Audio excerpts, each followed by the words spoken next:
air this morning, I was made aware of the tunnel in Lokuku, the land that Kanu gave to his friends, the Janjaweed.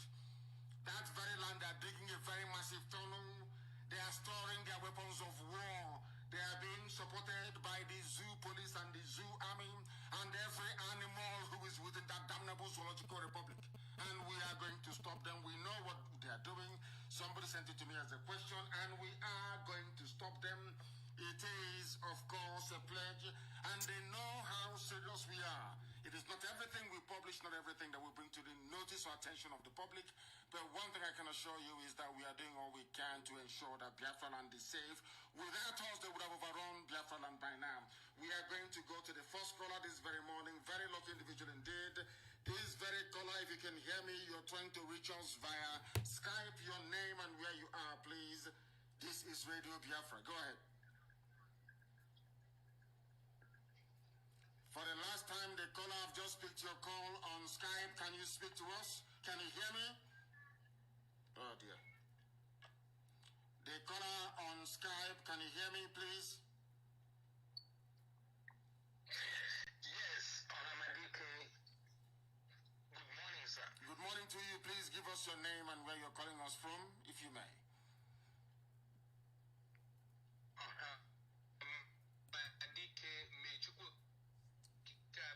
Bless you. I'm calling you from New York. From New York. Thank you very much. Please, and what is your name again? My question to you. What is your name again, please? We didn't get that. It has not been easy for us to wake up and listening to you this time of the night. No, you're not. Are you listening to me? Are you listening to me? Oh my goodness, they're not paying attention. I said, give us your name again. We didn't get that very clearly. What is your name? My name is Bright Daniel. My name is Bright Daniel Hamadike. Bright Daniel. I'm calling you from New York. From New York. Thank you very much. Thank you. Go ahead. My question to you is this. What plan are you making to curtail the spread of saboteurs? The petit sabot that will go and call police and tell police this person is IPOB member, this person has something in his house. Because it is from this petit sabot that they spread right up to somebody like Dave Umai, somebody like Obiano. It is from Petit Sabo, and these Petit Sabos has made these people to be so scared because Umahi is scared. If he leaves the seat, the level of Sabo on queue is so many that we have up to 100 Sabo who are willing to take his position. So my question to you is this. What plan do you have to curtail the spread of Sabo? Thank you, sir. Thank you very much for your question. And as I said yesterday, I wrote something on my page on Facebook. Of course, they are restricting it, that we know for sure. And I made it very clear that all those, that the terrorists in uniform that killed us in Enugu, they are receiving the heat right now, and they will continue to receive it. And any other stupid zoo formation, including saboteurs, anybody found, I repeat, anybody found to be aiding, supporting, or abating the Fulani Janjaweed terror conquest of our land will be dealt with accordingly. I can assure you, and I will continue to assure you that no single saboteur, those who are residing within Biafra land, those who are outside Biafra land, those who are abroad will escape the judgment and the wrath of our people. I said it before. Instead of one single saboteur to go free, it is better for Biafra not to come. Our vengeance must be upon them. Those who doubt our resolve should ask the terrorists in uniform in the zoo. They will continue to receive it very, very hot. Very, very hot. And if they like, we escalate. As long as they have it in mind to come to terrorize, to kill, to pillage and to pave the way for Mieti and a terrorist group into our land, they will die. That's an assurance. And including Sabotua. All of them, they know now. Very soon you start to hear that. They will be behind them public in the villages. Anybody, it doesn't matter who you are, local government chairman, if you are the governor of a state, it doesn't matter if you are the PG of your community. Believe you me,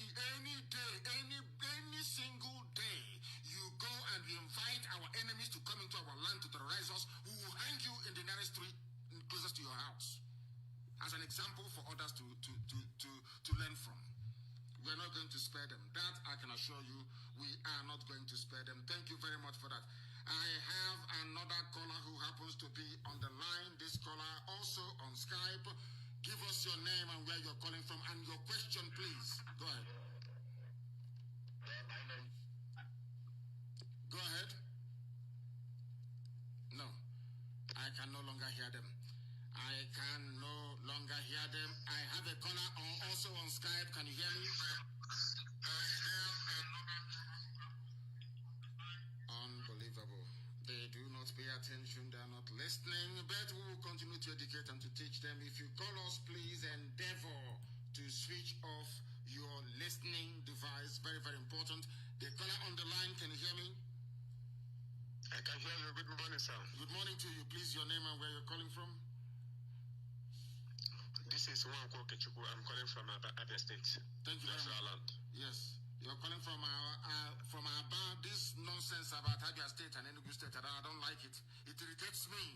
It's a continuation of the colonial relic of giving people names that are not original, names that couldn't possibly stand 100 years ago. You're from Aba. Thank you very much. Please go ahead. Yes. Mazi, I want to thank you so much for your contributions in making sure that we restore Biafra land. I'm very, very happy, but woe to those who are saboteurs, who are working assiduously to make sure that Biafra will not come. Curse shall be upon them forever and ever. He said, Mazi, I ask God to continue strengthening you people, those of you who are working to make sure that we are secured, we are restored. My prayers all over the night, every morning, is may Chukwu Okike Abiyama to continue to inspire you people to make sure at the last we will achieve Biafra. That is why I called. Thank you, sir. Thank you very, very much. Insofar as, or in as much as I appreciate the goodwill, the felicitations, the heartfelt greetings of our people, I would suggest that the world is listening. People are not tuning in to Radio Biafra this very morning to hear people say that they're praying for us. That is not what they want to hear. They want to hear questions pertaining to the restoration of Biafra, any issues or difficulties, please, so that those who are listening might be able to learn. This is not a place for greeting. I don't want any greeting from anybody. Give us your name, where you're calling from, and you go straight to the point. Ask those questions or have this debate with us if you want to, because we are also here to debate, please. I don't want people calling us and just greeting. I'm not doing anything with your greeting, please. I also pray for all of you 7 times every blessed day, please. I am not here to announce that. What I want you to do, please, is to give us your name, where you're calling from, and then you ask us your question or you give us a suggestion. Please go ahead. The caller on the line, can you hear me? Yes. Please, your name and where you're calling from. Hello, can you hear me now? Very well. My name is Chinedu from Sweden. Chinedu from Sweden, please go ahead. What is your question? My question is this. First of all, just quick felicitation. You are doing a wonderful job. I don't know how you get that strength. May God continue to strengthen you. My question is this. Since our problem is international, that is, people holding us back is not actually Fulani, it's actually Britain. I ask, is it not better for us, all Igbos in diaspora, to agitate, to go on procession, march in the streets of Europe, so that the world will actually hear us? Because what they're doing down home, they're just killing them for nothing. But if we make, let's say, 10,000, 20,000, 50,000 man march in Germany, in London, the world will hear us. That's what I'm suggesting. Because this is getting too long. People are losing hope. People are dying. And I don't think those people are being killed in Enugu or in Onisha. People, the world are not hearing anything from us. Nobody's hearing anything. just being killed for nothing. So that's what I want to contribute. Let us move in Europe. Everybody on the streets. If one person is killed, like what happened in George Floyd situation. The George Floyd procession shook the whole world, and the whole world heard it. No one else heard us. Because the George procession, my dear brother, you're right, but we've been protesting in Europe.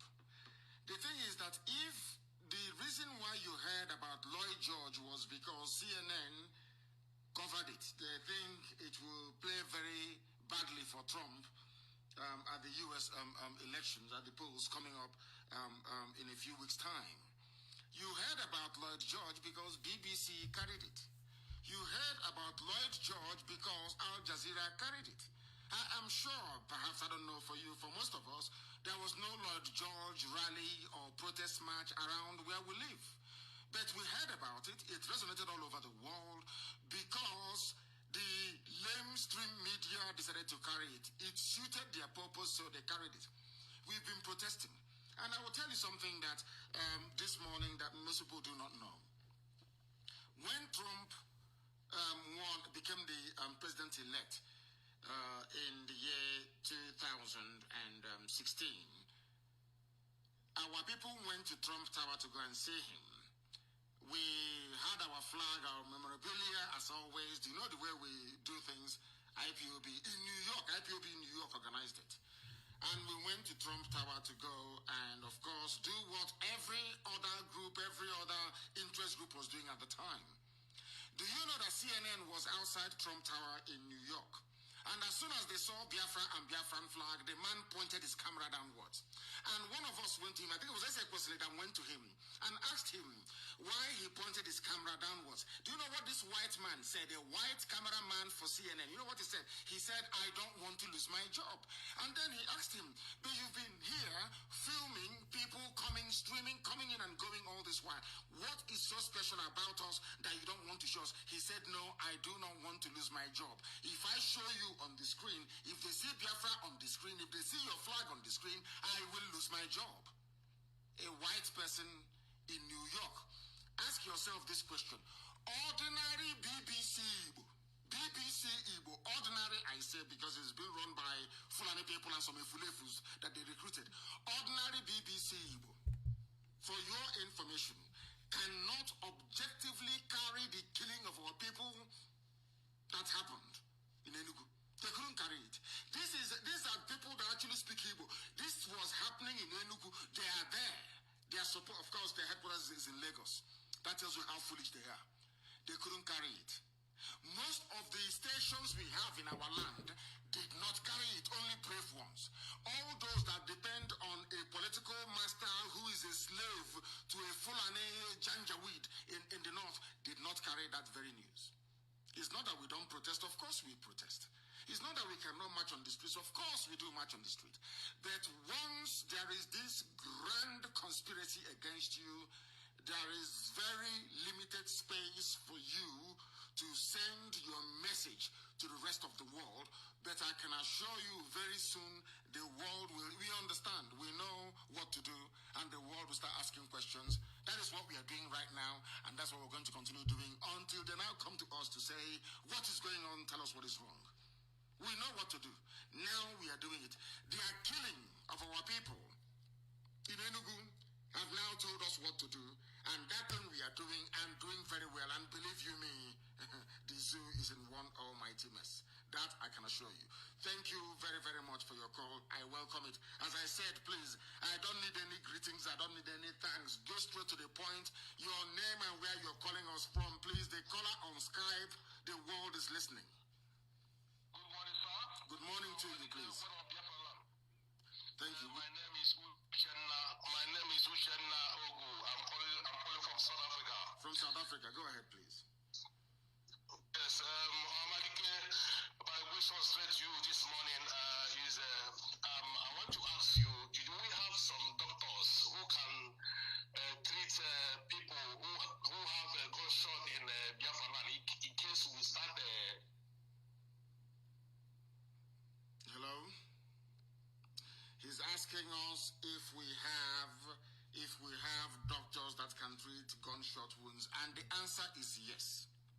And there are some things that some of our people do not understand, and I will explain it this morning. Thank you for your question. We do have doctors. Some of them are conscientious. Some of them do understand their obligation to their people. Some of them understand and adhere to the medical, the oath of medical ethics that they took before they started their practice as doctors. But some of our people are scared. Some of the doctors in our land are terrified. Some of them are cowards. Even though the Janjaweed police have come out to say you can treat gunshot victims, there are some doctors of Biafran extraction who are still afraid. People don't know how cowardly our people have become. If not for IPOB, people don't understand that our people are living under bondage. Our people are scared. You go to an office in Abuja and you speak a Biafran language, be it Igbo, Efik, or Ibibio, to somebody, and they will respond to you in English. People don't know the mess we are in. Sometimes we underestimate it, and especially people who are born outside Biafra land. They don't know what being Biafra means. They grew up beside people, Rabiu or Mustafa, beside one Janjaweed. They don't know. All their lives they are being killed. Imagine somebody who trains to be a doctor from the north. Maybe he was raised in Kanu. All his life, there's either might have seen a riot or he's seeing his people killed all around him. No police case, nobody's being held responsible or accountable for it. Nothing is happening. So he grew up or she grew up in fear. The truth of the matter is that Biafrans are growing up in a climate of fear and intimidation. They now have fear as part and parcel of their essence. Once they, in fact, to the point where they see doing something nice for their people, they will be thinking to themselves, how would a Janjaweed, the Fulani man, see this? Anything that they can fathom in their brain, any conduct of theirs, any behavior of theirs, they see or they construe as being inimical to a Fulani interest, they shy away from it. That is something I need you to understand this very morning and for people to know as well. Our people are growing up in a climate of fear. Parents are raising up their children to become cowards and subservient to the Fulani Janjaweed. That is why a police officer, a Biafran police officer, an Igbo man who is in Lagos as a policeman, even in Enugu, will support the killing of his own people. But that same officer will go out and cannot arrest a Fulani headsman. That tells you that our people from 1970 to the time that IPOB came, our people became, and given the quality, or should I say the lack of the leadership in our land, given what Ohaneze is doing, given what your governors and political leaders, apart from Abaribe. Now you can see that people grew up in a climate of fear. If treating a gunshot victim will annoy a Fulani police officer, let me not do it. These are people in the villages.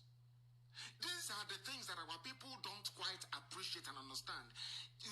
People need to come to the realization of the enormity of the work that IPOB has done and will continue to do for our people. We are removing that fear, that morbid fear that we have within us, that anything that will annoy a Fulani man, we shouldn't do it. Even if the Fulani man is not there. Most of the doctors that refuse to treat gunshot victims in Enugu, there was no Fulani police officer around. But they are scared, because some of us raise our children to become cowards in the zoo. And that is the nonsense we are putting to an end.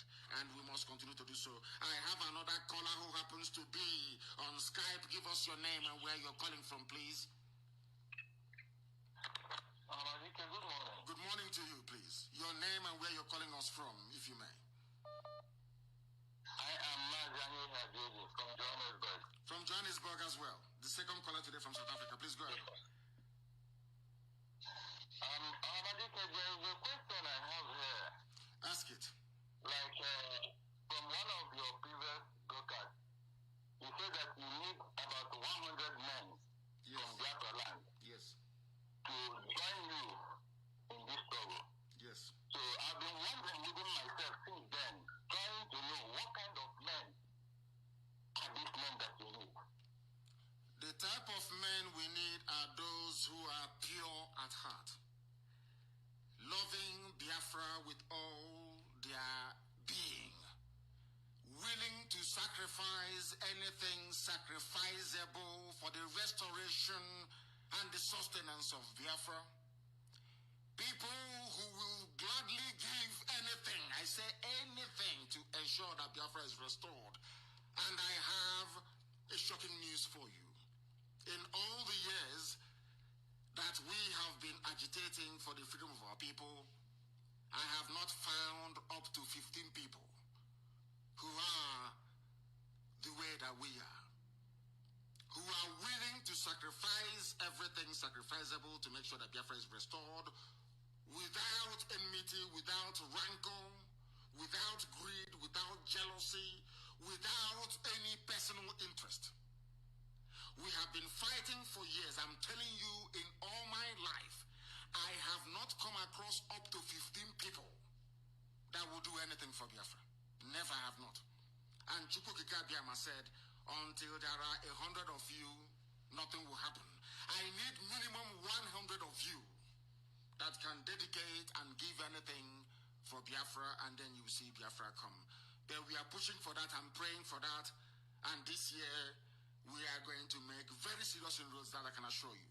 So if you are one of those who are prepared, I want you to, the analogy, the simplest analogy is like the disciples that followed Yeshua in the New Testament. Yeshua said to them, you must abandon everything. Everything, even those of you who are fishers of men, you must abandon everything you're doing and come and follow this very ministry. Come and join this very gospel. That is the mindset our people will need to have. It doesn't matter how poor you are, how wealthy you are. You must be prepared. I'm not asking you in the physical to abandon everything you're doing, but in the spirit, your mindset has to be such that you are willing and prepared to abandon everything in life and to sacrifice anything sacrificable to get Biafra. Those are the people we are looking for.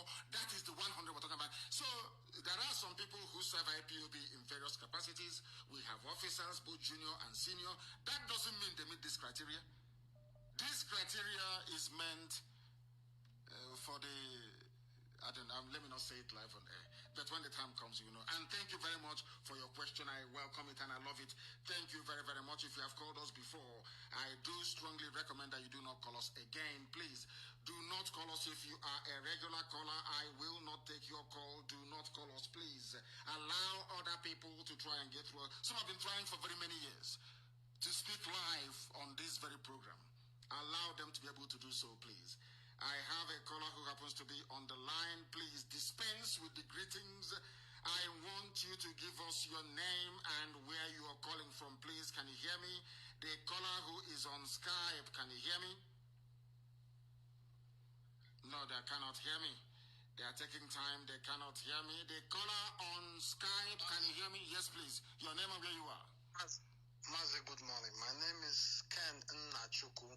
I've been following you for a long time on Facebook, or maybe you have been seeing a lot of my posts.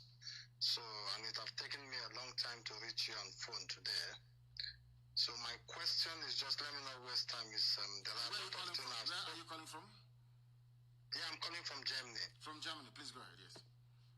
So, we have a lot of problem here in Germany in our IPOB family. Yes. Which I said, if I will have opportunity talking to you privately, it will be a very What sort of private problem discussion. do you have? Let's put it out in the public domain. What sort of problem do you, because if you wash something in secret and it's not clean, you wash it in the public. If my linen is dirty and if I keep washing it in secret, I can never get it to be clean. If I wash it in public and it will be clean, then I wash it in public. What are the issues you're having? Because I know that Collins is our new national coordinator in Germany and things are moving very well. What sort of issues are you having where you are? Yeah, because I'm living in a province in Germany that is called Bremen.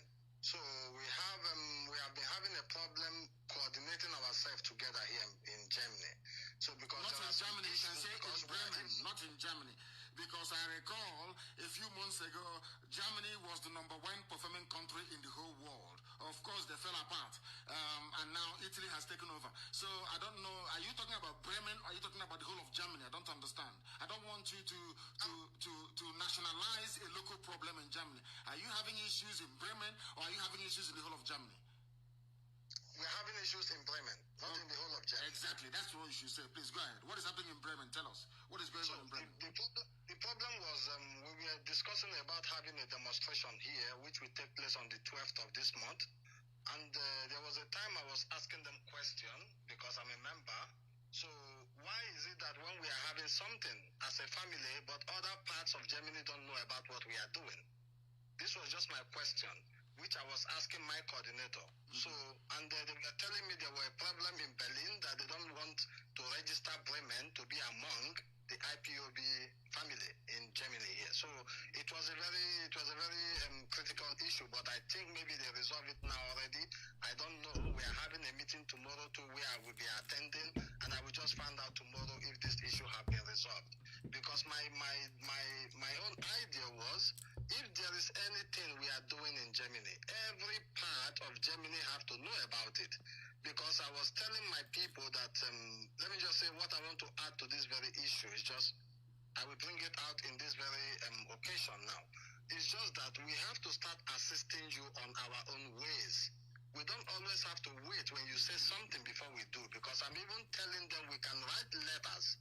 We can go to different offices, foreign agencies here in Germany to discuss about our problem, to discuss about this very issue, agitation we are agitating for Biafra. But nobody is taking it to this length. We are just about meeting every weekends or Saturdays, discussing issues on how to help people. These are not our problem, discussing issues on how to help people.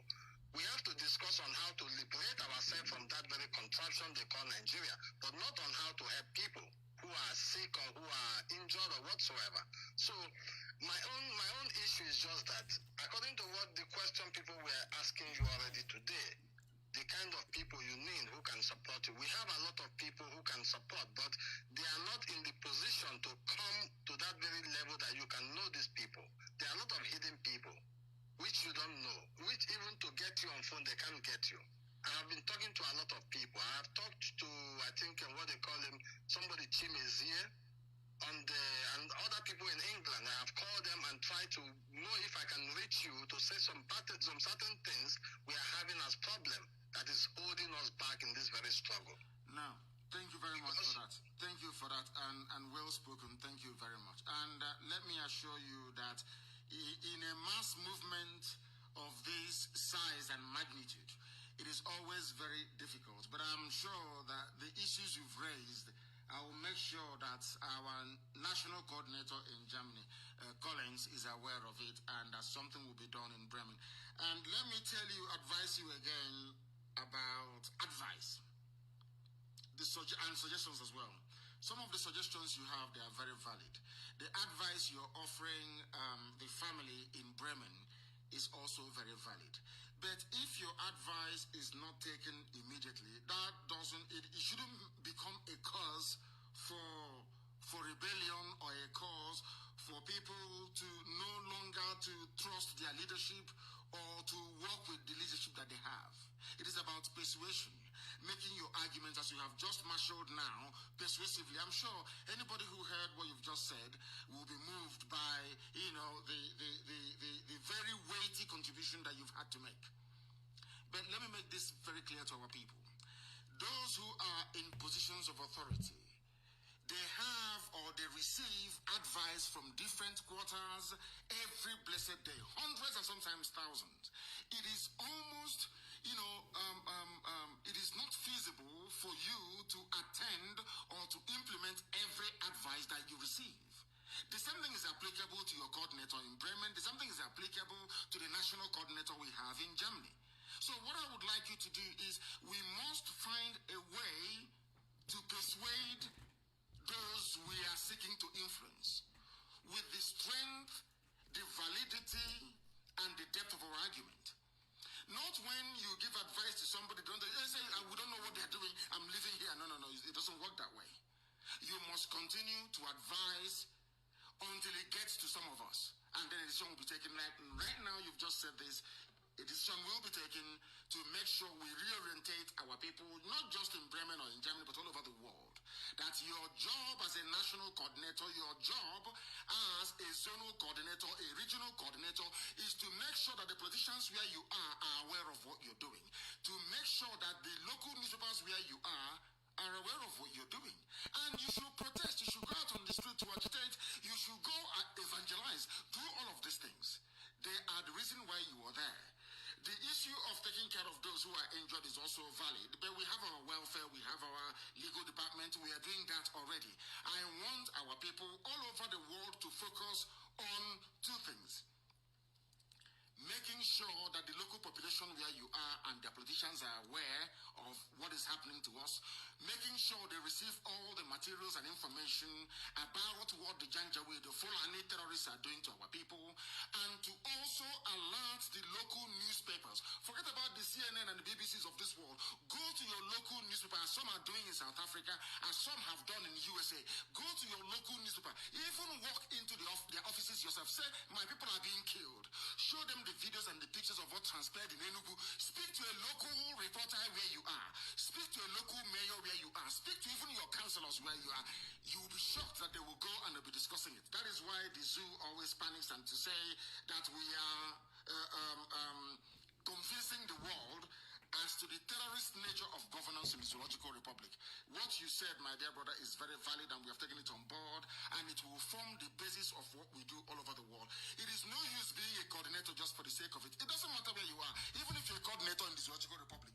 What I would like you to go to a local, speak to a local journalist, speak to local people, tell them this is what is happening. Share the news, the very horrible news of all the terrorist atrocities happening in our land, the abduction of our mothers, the raping of our sisters. These are the things that the world want to hear. Not just somebody answering a coordinator or sitting down somewhere, you're not doing anything. I want you, even if you are in Indonesia, I want you to go and make sure that the local politicians where you are understand the reason why we are in Indonesia. I want them to understand what is happening to us, that we are victims of Fulani terrorism supported by Britain. We must make this very compelling case because they have all the money in the world, they have all the rich in the world. Mind you that Britain is working for them. Britain wants everybody to be Islamized. You must understand that very clearly. Therefore, we must work 2 times harder than our enemies. And that means that each and every one of us, it is not, you don't have to wait until you become a coordinator or you become an officer before you do something. You can bring in a suggestion and say, I am going on a... Nobody can stop you from going out on a protest. Nobody can stop you from going out to sensitize your local senator or your local councillor. Nobody can stop you from doing that. You are at liberty to do that, please. At liberty to do that if you want to. And of course, I'm encouraging all of you to do that, please. Very, very important. Thank you very much for your call. Today, we are receiving very good calls, which is true. I will also caution and want people to dispense with all the greetings, please. I do not need it. I don't need the greetings. Very, very important, please. We do not need any greetings this morning. Just go straight to the point. Go straight to the point, please, and tell us what you would like to tell us. Once again, our lines are open. I'm even terrified to open our main line because I know that once I do now, it will crash once again. It will crash. There are loads and loads of people trying to get through to us. I have a caller on the line on WhatsApp, rather. Give us your name and where you're calling from. We are Radio Biafra. Go ahead. Can you hear me? Good morning. Good morning to you. Good morning to you. Please, your name and where you're calling us from. This is... I'm calling from Abreba. My name is Oju Abai. Abai, thank you very much. I'm calling because of the fearness in our people. Something happened last week in Owerri Airport, that Simon Bagwe Cargo Airport. Yes. Where the uniform men, they are just 3 boys holding captive like 200 Igbos vehicles online, collecting money, because when you knock 10 o'clock, that is their source of money. They start collecting everybody. But they will wait till that road is bombed. The road is not good. Nothing is good. Anybody that pass the other side, they will stop the person. They stop like 200 cars, they start collecting keys. These people have no badge. Do you know that they stopped me too? They stopped some Alhaji, some of us. You know, when they reach to the Alhaji, they ask him to bring the key. The man opened his eyes for them.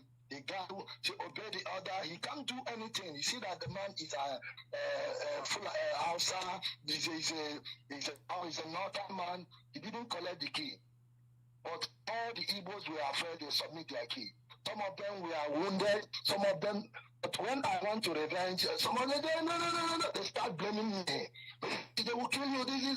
So this, I don't know how to deal this madness, because that is the only thing I see holding us. If we can have the mind that any soldier with the uniform, with that name in the gun, we can get him down. Anywhere in this country, they will start thinking they are saying, but we don't have men. We don't have people to back us. That is the problem. How can we do this in the root? I don't know. Because I for my people, a lot of them was only mouth. I tell them, let's gather here and make these people to know that this is our place. They cannot, we don't know their name, even one, but they wounded many boys there, which nobody can stand. Listen. So listen. What you've raised is the day-to-day reality on the ground. That was why during my last broadcast, I said that the present crop of leadership we have in the entire Biafra land is the very worst we've ever had as a people. Listen, people learn and follow their leaders. That IPOB is fearless and formidable today is perhaps because of the grace that Chukwu Kikabiyama gave to some of us who are leading this very movement, to be fearless before our enemies. That is why IPOB is fearless. But if you get the likes of Ohaneze and your politicians and they are your leaders, and they have set the stage for fear and submissiveness to Fulani Janjaweed terror, what do you expect from the people? I am saying the reason why we are in this one is that we have a generation of people that grew up in trepidation, in fear of Fulani terrorism. They see a Fulani soldier and they start to wee in their pants. I'm telling you. They start to panic. They start to... And let me say this. They have those who stopped all the travelers that landed at the airport, Samambako Airport in Owerri. They were held up by Fulani terrorists in uniform. Very soon, there will be no roadblocks in our land. So let's finish with them in Enugu first. Then we'll come to that one. Right, very soon, these very Janjaweed you see today, you shall see them no more. It is incremental. We are coming very slowly.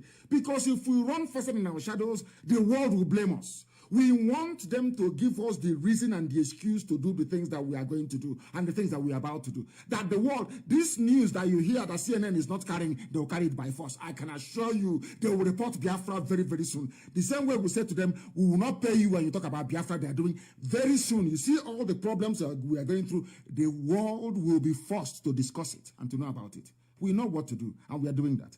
Those in Enugu can testify. The terrorists in uniform in Enugu can tell you more. I'm not going to tell you anything, but they will use their mouth to tell you what is happening to them. The same thing with the checkpoints and the roadblocks. Very, very soon, you will not see any on our land. And having said that, you will also understand that as we are removing the roadblocks from our roads, anybody we catch doing kidnapping will be taken out. No kidnapping in our land either. No armed robbery and no criminality. We know that things are very difficult. We know that there are no jobs. People are finding things difficult. That is why we are doing all we can within IPOB to restore Biafra, so people can have jobs, so that our sisters, so that we can stop even marrying outsiders and come back and marry our sisters back home. These are the things that we're doing. These are the things we are going to do. In the course of removing the roadblocks and checkpoints in our land, if we catch anybody doing armed robbery, doing kidnapping, or doing sabo work, or being a traitor, you are finished. You are gone. We are sounding it as a note of warning that the world may know. I have a caller, or I had a caller on the line. They've been waiting very patiently. I don't know if they're still there. Can you hear me? Yes, I'm here. I'm here, Mazi. Thank you. Collins from Hamburg in Germany. Please go ahead. Yeah, Mazi, there is one question I want to ask. It's been a long time. I've never heard from George Onibe. Please, I think George Onibe we are missing him a lot. Please tell him to be coming on air. I'm missing him a lot. George Onibe. It's been a long time. I have never heard from him. My name is Collins. Mazi, that is one question. The second question is somebody that called. There is somebody that called that we need demonstration. We need to march in Europe. Hamburg, we want to march. Even if the white people want to stop us, let them stop us. We want to march. That they are killing our people in any part of Biafra land. We want to march, Mazi. We want to march, whether they like it or not. We want to march. I know that my coordinator here in Hamburg has been promoted. It's also his name is Collins. Mazi, we want to march. Tell everybody, even that person that called from Bremen, we want to march, Mazi. That is my question this morning. God bless you. Thank you very much, and God bless you too. Regarding the issue of our presenters on Radio Biafra, things happen from time to time. There are rotations, there are duties, and do not also forget that George Onibe is also the Africa rep. So he has other duties and other considerations as well. Very, very important you understand that. But according to what you've been saying, all of them saying this morning, nobody's stopping anybody from marching. After all, our Southeast Regional Coordinator in the UK, Ozuaka, used to organize rallies and marches. You don't need permission from anybody to go and to do rally. You don't need permission from me or from your coordinator. You can gather people in your zone, your little unit, and decide to go and do evangelism, to decide to go and march outside. Nobody is going to stop you. Nobody whatsoever is going to stop you. So these are the things you ought to understand, please. Thank you very, very much for that. We are live and we are direct and the whole world is listening. Let us go to this line again to see who is there. The caller on this line, can you hear me? Good morning, sir. Good morning to you. Please, your name and where you're calling from? My name is calling from Spain. Your name is what? We didn't get your name. What is your name again? You're calling from Spain, yes, but what is your name? My name is Uju. Uju. I thought Uju is a lady's name. You're answering Uju or the well, Uju is. Are you Obian Uju? Is Obian Uju your name? Obian Uju, yes, correct. Hey, but it's a woman's name now. I can even summarize it to you. If you want me to speak in Igbo, I can speak it in Igbo. Please do summarize for us. Let us understand. Summarize for us. Let us understand, please. We are being educated. Okay. Tell us. Okay. No, very briefly, just to explain your name. Only to explain your name. You're speaking, after all, you're in Spain. The Spain you're in, do you speak Igbo to them? You speak English, I'm sure, or Spanish, or Panya, as they call it. Please explain to me why you are answering Obian Uju. Obian Uju is a woman's name. Why are you answering Obian Uju? I want to know. Very good. Why I answered Obian Uju. And also, let me tell you my surname so you know it fully. My surname is Obian Uju Debunamwodo. Okay? I'm from Anambra State, Oka, precisely from Mbaku. Okay? Yes. So, my coming out of Obian Uju is that my father married 3 wives. Yes. And he had so many sons before me. Yes. And by then, before he gave birth to me, I will not speak more, but God blessed him abundantly. God blessed him so much. Yes. And what makes him to give me Obian Uju is that he is the only son of his parents. Yes. Only son. Mm-hmm. And when he get married, mm-hmm. he give his first birth was a woman, a lady. Mm-hmm. That's my senior, my half sister, the senior one. Mm-hmm. So after then, he started giving a birth. Second one was also a lady. Before the third came as a son, the first son of the whole family. Okay. Mm-hmm. So now he started giving more and more sons and daughters. So within all that period, and the way things it is, he's one of the people that lost his houses in Port Harcourt during the Biafran War and all that. In Iguacha, so not Port Harcourt, in Iguacha. Yeah, in yes. Iguacha, correct. In Iguacha, yeah. So during that period, God, that is the time that I came to the world, and God opened more door for him. So he now look around. He said there's nothing else he needs in his life that God have not done for him. So that he have to give me Obianuju. This question that he asked, so many our community people ask him that question. He said, let them look around what is going on. It's left and right. You brought luck and you brought good fortune to your father.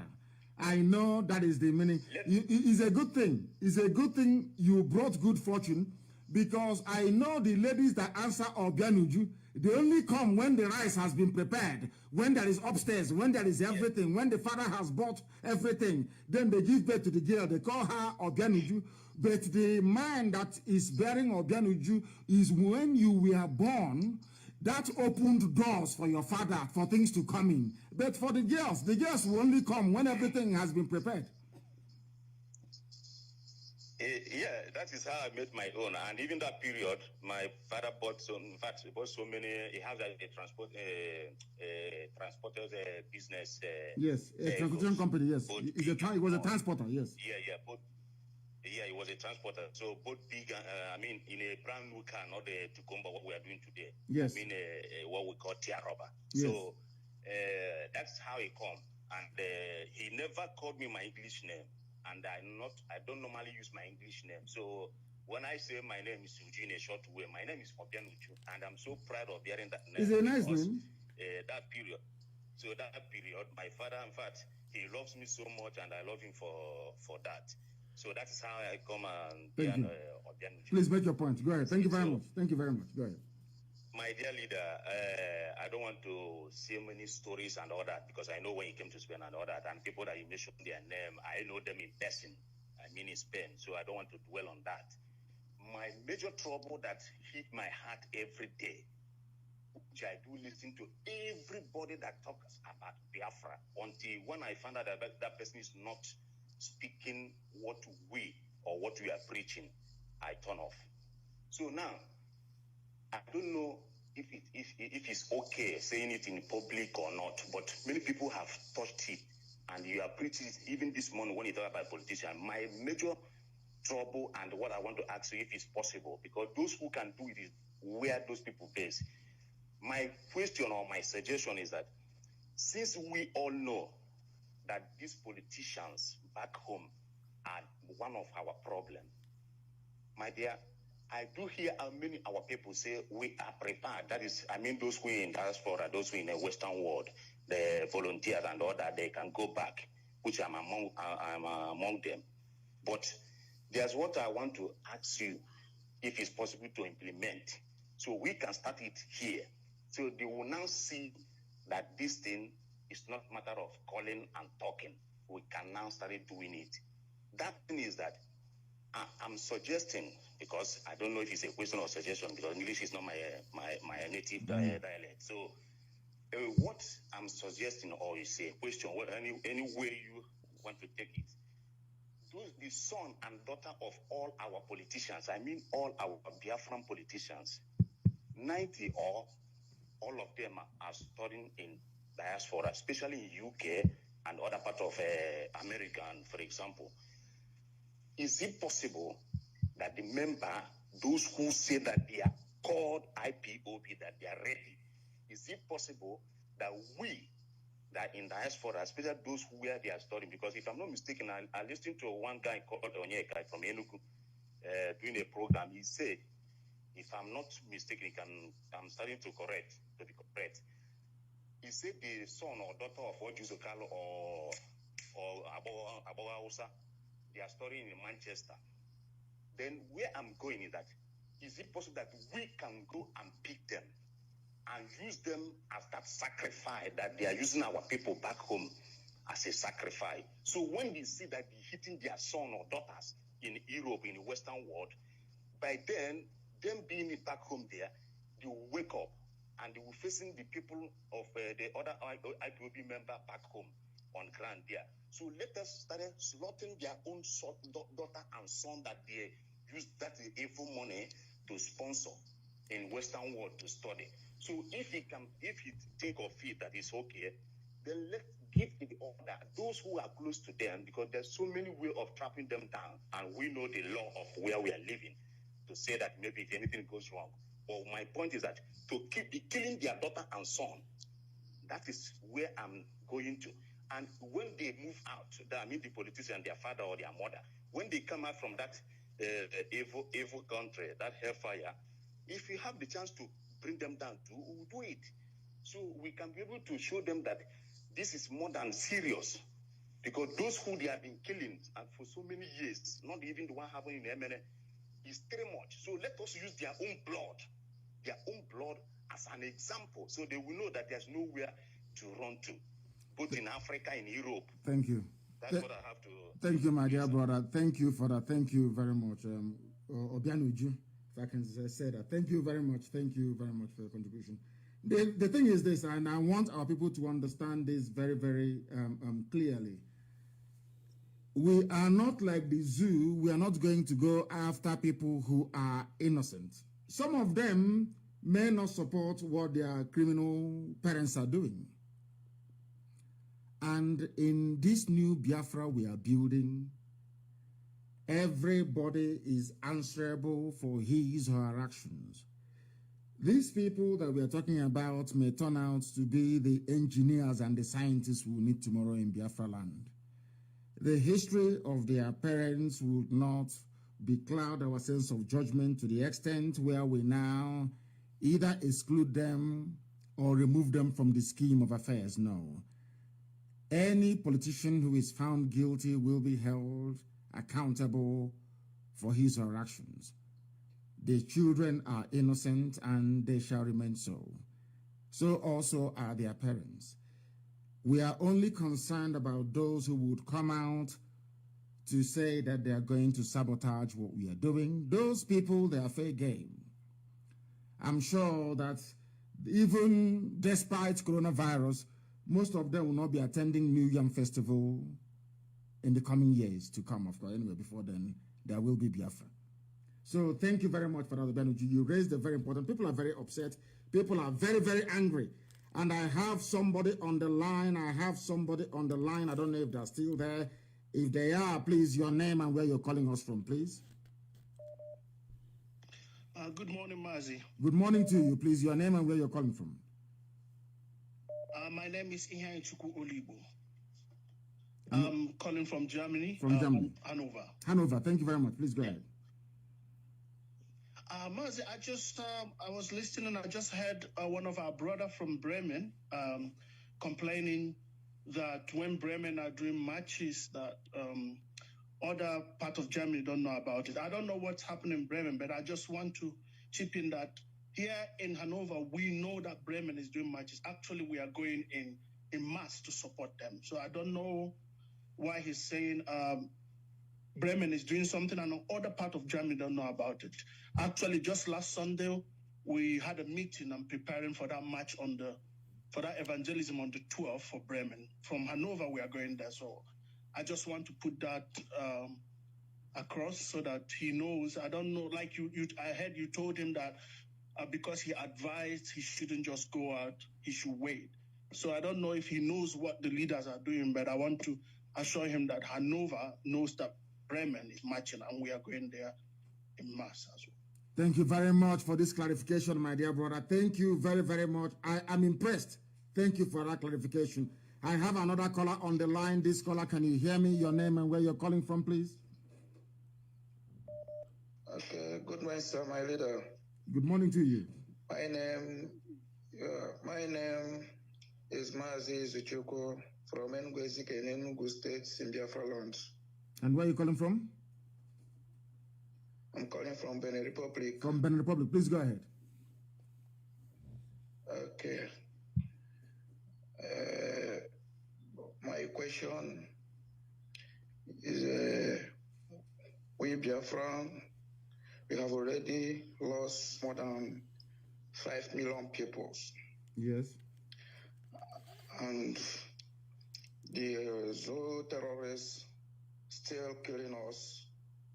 So to lose 10, or I don't know how many there are, since those politicians in Igbo land, like governors or Hanezendoshi or whatever they call themselves, even all those saboteurs in our land don't care, Why can't you give an order to finish them so that we can get what we want?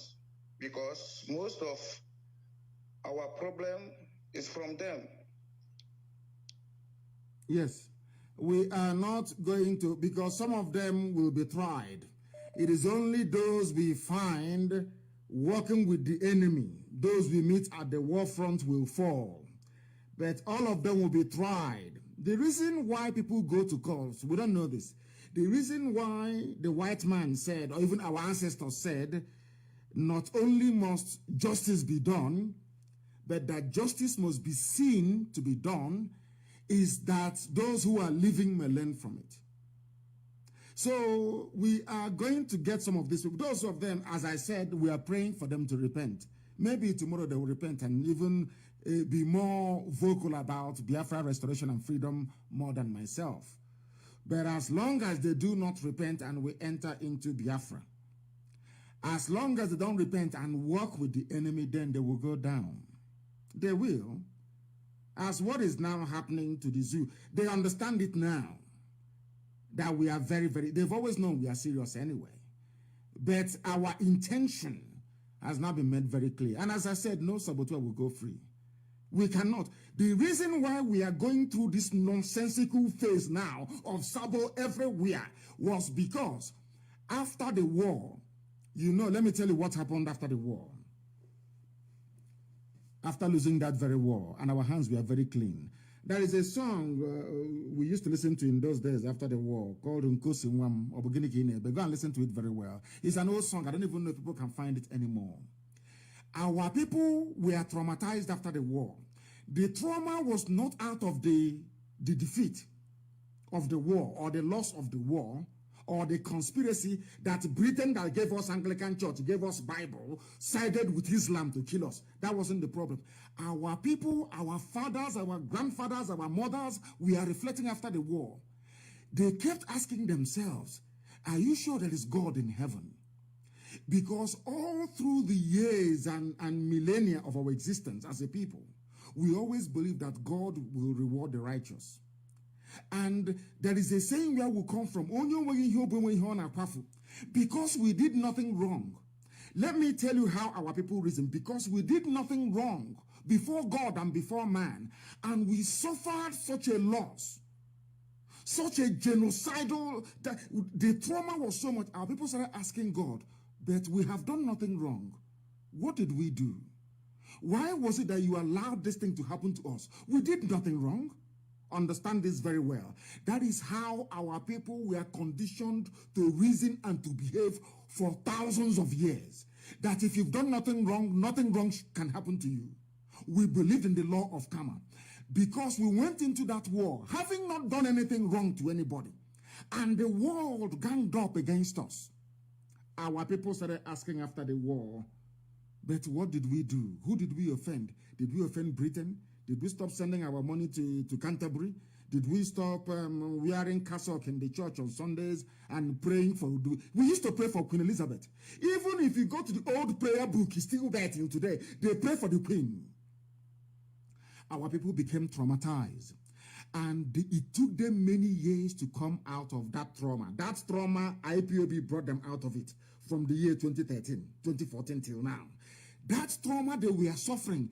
So when they started imposing criminals on us, starting from Abiasika, Kemachikwe, all these criminals, all this breed, all these ravenous criminals that they call politicians, we did not react on time.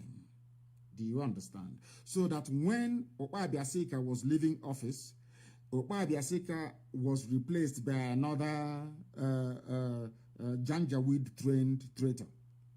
You go to where they call Niger Delta, which shouldn't exist. We were so traumatized that when they were cutting off Igbo villages and putting them in Cross River, putting them in Benue Plateau, we never said anything. Out of that fear, that trauma, we are still suffering till, some of them are still suffering to this very day. Out of that trauma, Ebema you see in Imo State was cut into three. There is one Ebema in Delta, one Ebema in Rivers, and another Ebema in Imo. The Ebema in Delta, the Ebema in Imo are called Niger Delta. But the same family, the same people. Due to the trauma of the war, even when Ohanese was founded in 1976, they became paralyzed with fear because they can't understand. When you're beating a child and that child is crying, your next door neighbor will come at least ask you, please stop beating that child. That child hasn't done anything, too horrible to you. When Britain organized the genocidal, the wipeout of our race, the whole world was watching. And when you are a people that are so old and so ancient that your decision making is informed by your value system. Our value system is that if you've done nothing wrong should happen to you. We did nothing wrong. And the same Britain that came and gave us English names, gave us churches and all this rubbish, presided over our slaughter.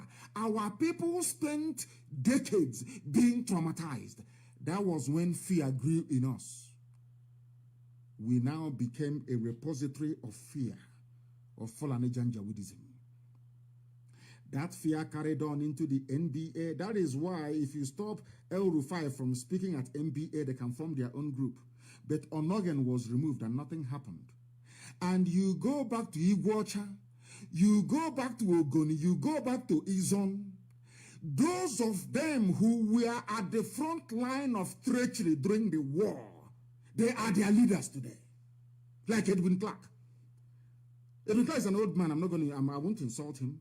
But he was evil. Edwin Clark, you're looking at now, leading Pandef, was at the forefront. He was a frontline saboteur. That is why from that part of the world, you see a conveyor belt of sabo coming out all the time. Because those who are in the positions of power and leadership were once rewarded traitors who made good money from their treachery. Now, do you understand how it works? We became cowards. They now started giving us leaders who are cowards, leaders who are afraid. And because our leaders are afraid, can you imagine? Your sons and daughters are being slaughtered, and you are a political leader, you say nothing. Now imagine what somebody in Sokoto is going through. Being harassed by a Fulani Janjaweed, they will have no mouth to talk.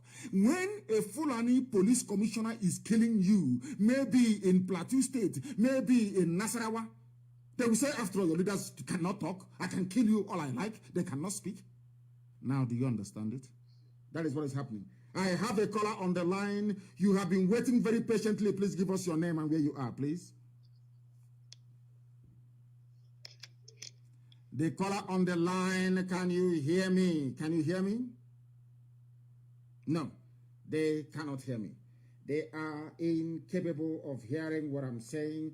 I do hope they come back and participate. I have another caller who happens to be on Skype on the other line. Give us your name and where you are, please. The caller on WhatsApp, your name and where you are, please. My director, good morning. Good morning to you. And raise your voice for me, please. Your name and where you're calling from, and your question, please. Yes, my director, good morning. My name is Ahmed.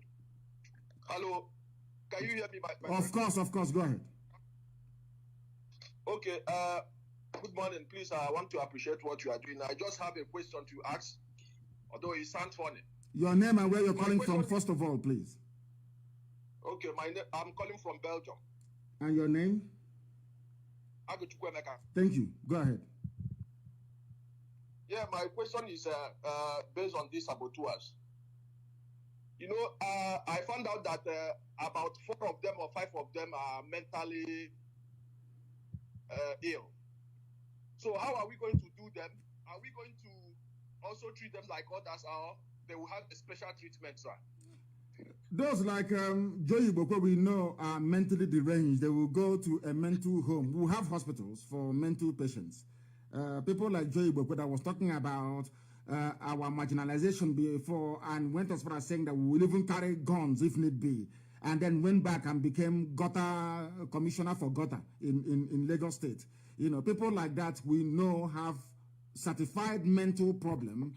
Then they will go to psychiatric homes. We will put them in hospitals because you cannot try them and kill them for the simple reason that they're not with their faculties. Their brain is not correct. So people like that will be in a mental home. That's what we're going to do. Those who we find not to be well will be in mental homes. Then those that we know are normal, they knew what they were doing, the Aboga Wosas of this world, then they will be tried and they will be hanged in public. They will be tried and they will be hanged in public. I have another caller who happens to be on the line. I don't know if that caller can hear me, please. The caller on the line, your name and where you are, please. This is Radio Biafra. I have taken your call, your name and where you are, if you can hear me.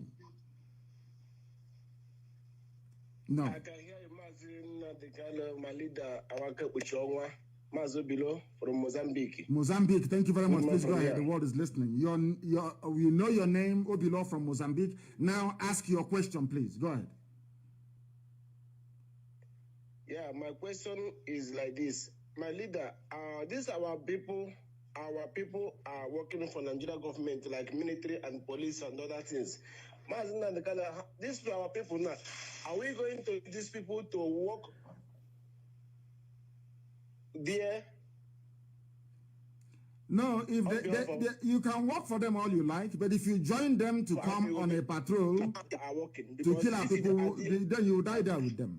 If you can be in the army all you like, they're killing them anyway. They killed 20 of them today. As I told you, that they will ambush them and they will kill them. They will take them to the north. They will set up ambush. I said this thing only about five or 6 days ago. I said it.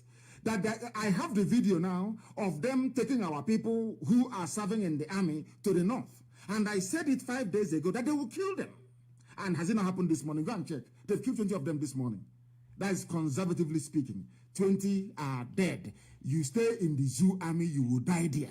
You join them to come and do any raid in our land, you will kill you, you will die there. Take up all hawk. I don't know what is wrong with them. They don't listen. As I said, is this culture after the war of fear, this very culture of trepidation, this culture of a leadership run by charlatans. That's what it's given birth to. In anywhere else in the world, it's just like saying to, anyway, I wouldn't give examples before. It's just like saying that an Irishman should serve in the British Army and occupy Northern Ireland. That doesn't make any sense. They must understand what they are doing. They must understand it. And thank you very much for your call. Your point is well noted. The caller on the line, can you hear me? Your name and where you're calling from, please? I have another. Go ahead. Another question?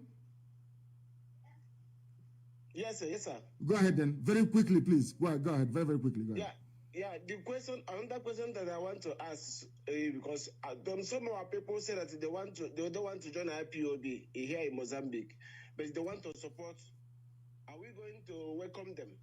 Anything that you want to contribute, they are ready to contribute, but they cannot join IPOB. I don't know how can we treat these people?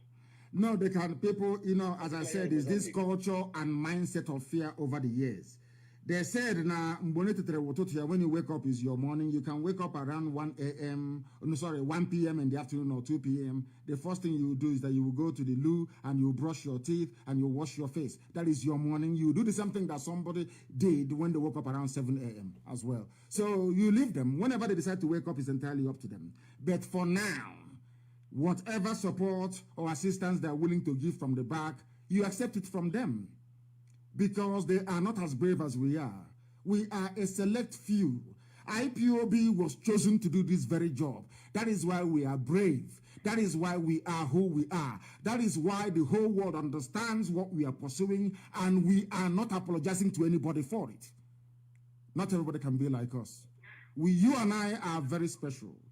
The rest of the IPOB family all over the world are very, very special. Those who understand what we are doing. Not those who have come so that their names may be known and they start opening a bank and start to do one form of rubbish or the other. I mean, those who are chosen. So allow them to do or to participate in however limited way that they want. But we know we are at the forefront, at the coalface of this very battle, and that is where you belong and that's where you will be. Don't look at them. Don't let people's behavior determine for you how you respond to Biafra. Never. Be your own person, be your own woman, be your own man, and do what Elohim have asked you to do. Thank you very much for that. Thank you very, very much. Today is far more better than previous days. The quality of calls today is immense, and I love it very, very much. I have another caller on the line. If this caller can be a little bit patient, I can get them on speaker. The caller on the line, please give us your name and where you're calling from, please. For the last time, the caller on the line, your name and where you're calling from, if you may. It says they are reconnecting. They are reconnecting. I don't know if they come back to us. We will be able to take their call. We will be able to take their call. Calls are all over the place. Unbelievable. How many missed calls do we have? Heaven knows. It's just too plenty. Too plenty. Unbelievable. Unbelievable. The finest radio station on the face of this very planet Earth. The whole world is listening. Humanity is paying attention. The world is listening. That is why we are who we are. Very formidable and unstoppable at that. I have another caller on the line. Can you hear me, please? Your name and where you're calling from, if you know. Yes, I can hear you. Please. Thank you. You finally answered. Yes. Okay. Can you give me a second? Let me just pull up my questions. Please, first, your name and where you're calling from. Okay. My name is Ifoma Mbago. I'm actually calling from Australia. I'm from Obo. Thank you. Please go ahead. Okay. My question now, I have so many questions, but I know we have limited time. So I don't know how many questions I'm allowed to ask, but if you can cram them into 2 minutes, then you can ask as many as possible, but it has to fit within 2 minutes. Go ahead. Okay. So how can we conquer the Fulanis and other foreign terrorists, both from Africa, Middle East, and Europe? Like when I mean Europe, like the colonial masters to Nigeria, not Biafra. So that when we get Biafra, won't be under any threat. Now hold on to that question. I'll come back to you again for the other questions you have. Let me answer this. We are not going to conquer them.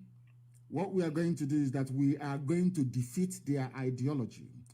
And the best way of defeating their ideology of superior Europe and inferior Africa is by doing what we are doing now, education and enlightenment. We must remind ourselves of our proud heritage, our proud history, who we are, what guided our ancestors, why we were created by God Almighty in the first place, and the purpose for which we have been born, the purpose for which we exist, and the fulfillment of that purpose for which we have come. These are the things you must bear in mind. Consistency is the key. I call it discipline and application. Consistency. You don't move from that position you know is right. That position which is freedom. That position that existed before the white man was even created. That position that said that Biafra must be, you anchor on it, you hold on to it, come rain or sunshine, morning, noon or night, regardless of what the Fulefus are doing, what they are writing, what they are saying, regardless of the machinations of the workers of iniquity to deflect your attention, you hold on tenaciously to the truth. That is what will set you free. Truth. Hold on to that truth. And the truth is very simple. That God created every man equal. That the white man is not superior to you. The only reason why the whites are superior to blacks is because of the way they reason. They allowed light to shine upon their reasoning process. That is what we are doing with IPOB, Radio Biafra, to make our people to reason like human beings. And they can never come in. Let me give you an example. Let's say we make you the female head of state, the first head of state of Biafra land. Amen. And there will be a plot against you. People will plot to kill you. People will plot to overthrow you.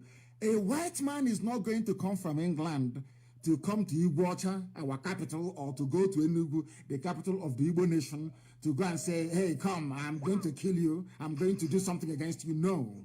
They will use our people. They will always use somebody who is close to you, either to poison you, to kill you, to ruin what, as they did to Thomas Sankara, and as they did to what's his name, Patrice Lumumba in Zaire, and as they've done to many other people. They always use you to kill yourselves. They always use traitors. They always promote traitors and saboteurs to do their dirty work for them. Now, listen. In Biafra land, we are going to build our security system to be loyal to the ideal of the state. Now, listen, there's a difference. When you train people to be loyal to the ideals of the state, that means they serve the constitution of the country. Our soldiers, our police, our secret police, everything, our intelligence services, you are serving the constitution. And the constitution says that whoever is elected will be in power for 4 years. The only way you can remove them is through the National Assembly if they have committed high crimes and misdemeanors. And this woman hasn't done anything wrong. Now listen, it is the job of the army, the police, the Secret Service, and everybody else to protect you, regardless of their interest, to protect you to be in power until you finish the work you're doing for your people. Now that is the difference between a civilized nation in Africa and a very backward one. Because let me tell you what usually happens. Let's say you are our president and they go to your deputy or they go to the foreign minister and they promise them a house in Paris or maybe a flat in London. They say, we'll give you a mansion in Dubai. Go to your land, plot a coup to disrupt what is happening in your land. And you agree. And let me give you an example, like Nzogu did. Nzogu was very foolish and very naive. I say it live on air. Nzogu is a revolutionary, but he was very naive. He didn't know that the British were using him. The reason why Britain instigated Nzogu and co to carry out a coup and install, as they are promising them now presidency, to install Awolowo as the president, was to stop the phenomenal economic growth of the East under Dr. Michael Okpara. But they didn't see it coming. Do you understand? They never saw it coming. Nzogu and co never knew that the reason why Britain instigated them to carry out a coup, knowing fully well Fulani reaction, was to stop the economic growth of the East. Because as I said earlier, Dr. Michael Okpara had the fastest growing economy in the whole world. 51% every year. In the whole world, the fastest growing economy on the face of the earth was in Biafra land. Before 1966-67. So that tells you everything you need to. So let's say as you are now, Australia Secret Service will meet you. Oh, this thing, you're supposed to, they start by saying, oh, you're very bright, you're very intelligent, you're supposed to be the leader. Why shouldn't the Kanu be there? Why don't you do something? You know, he's this. That's how they get into you. And then they start to advance you some payments. And then you turn into a saboteur without knowing it, working against the interest of your own people. In Biafra land, right from kindergarten, we are going to teach our children how to protect our national interest. It's called civics. From kindergarten. We will teach them how to protect our national, as they do in Japan. That way, no idiot from anywhere can meddle in your way of life. Do you have another question, please? Go ahead. Yes, sir, please. Okay, so thank you. I'm not going to... So the next one is now, what will be the fate of these foreign oils, like, let's say, Shell, Chevron, Schlumberger, that are actually in Nigeria? Because I believe that they contribute to the high rate of unemployment by employing their own citizens instead of our own citizens, like graduates. Even because if you notice, there are some of our people who actually studied abroad and they came back home, maybe like let's say in UK, they were actually sent back home after their studies because they can't really grant them PR and they have to come back home. And those people actually have that skills, right? So what would be the fate of like these foreign oils? Like, for example, my husband actually told me something. He said he met with this, he's a doctor. He had this patient of his. He's actually a Caucasian. So he said he wanted to go to Pakistan, right? But he was declined. He wasn't given a visa to go work there. But whereas in Africa, they actually treat him like expatriates. But this guy, this Caucasian, he's actually a mechanic here. But he was treated on a high level, like in Nigeria. So how are we going to treat this oil, like these foreign oil companies, because they contribute to the high rate of unemployment? That is when we get our Biafra. Then I will answer your question by making a very simple reference. Go and look at how Saudi Arabia control their oil and their gas. That will tell you. But I'm also going to say this now. The economy will aim for zero carbon emission economy. The type of investments I would like from the USA is not the likes of Mobil or Chevron. As powerful as they think they are, I'll prefer people like Tesla, cars that run with solar energy. The same thing that Saudi Arabia is doing, because I watched a clip where they said, despite being the largest oil producer in the world, that they're looking to the future. The future is no longer about oil. There will be no oil in the future anymore. Even if there are to be oil in the future, I don't believe that the Biafran economy will be based on the export of oil and gas. Look at the pollution in our land and what it's causing to us. So with all due respect to all these monstrous and huge companies, Every existing contract will be honored. We will honor every contract that is existing, but they have to operate under our rules, employ our people, be environmentally responsible, and do what is right. The same way they operate in the USA is how they're going to operate in our land. Any quack, any idiot they are sending to us who may be an ordinary mechanic that will want to be regarded as an engineer back in our land, that will not happen. And if there is any job a Biafran can do, a Biafran will do it. There will be no foreign expatriate in that very position. It's as simple as that. God gave them brain. God also gave us brain. If we develop our brain and think properly, then we should be able to do everything that they're doing. That is why they do not want Biafra. They understand our pedigree. They understand how resolute. They know how intelligent. They know how determined. They know how resourceful we are. That is why they're going up against us. And they know that in Biafra it will be different. Thank you, my dear sister. Thank you very much. Sorry, before you let me go, sir, please, just one last question, please. Please, I'm just going to summarize it, please. Go ahead. Okay, if now let's say the government now, the Nigerian government are ready to break up, like ready to grant Biafra requests, right? What about this Ifulifus, like our governors from Southeast? What about if they now, like you said in your last broadcast, like they were ready, there was a time they were ready to grant us what we needed, right? But it was our governors, like governors from Southeast, who actually refused and tagged IPOB as a terrorist, right? So what will happen? How will we be able to handle this saboteurs, just to avoid the mistake of what happened during the 1960s, during the Civil War? I don't know if you understand what I mean. Like, I do. Those of them one who actually delayed it. They are criminals. Those of them that will survive it will be tried and jailed in Biafra land. As I said earlier, those like Joey Boko will be put in a psychiatric hospital because you can see that he's not well. There's a difference between a traitor who knows what he's doing and one who's, should I say, who's a psychiatric case, who has an imbalance in the brain. So if somebody is doing sabo job because they're not well mentally, you can maybe forgive them, put them in a mental home. But anybody who consciously rose up to, should I say, undermine what we are doing will be tried, jailed, and of course is high treason and will be hanged for it in public, for that matter. They will not go free. That I can assure you. I said it before. I swore and I said that instead of one sabo to be alive, to enjoy Biafra that we are going to build, let Biafra not come. They won't survive it, and they know. It doesn't matter where you are. You can be in Argentina, you can be in Russia, you can be anywhere. Once you are a saboteur, you came out against this very struggle, then you are finished. You never came out against Fulani killing you. You never came out when they beheaded us Kaloka in the north. You never came out when they stopped you from voting. I don't even know if the Efulefus actually understand these things. They said one Oba in Lagos said he would throw us in the lagoon. They went to polling stations in Bauchi, in Kaduna, in Abuja, in Lagos to burn our ballot boxes. Britain saw these things. EU saw it. And they want us to be part of one Nigeria. They are mad, they are insane. Thank you very much, my dear sister, for calling. Thank you very, very much. Thank you for your call. Thank you.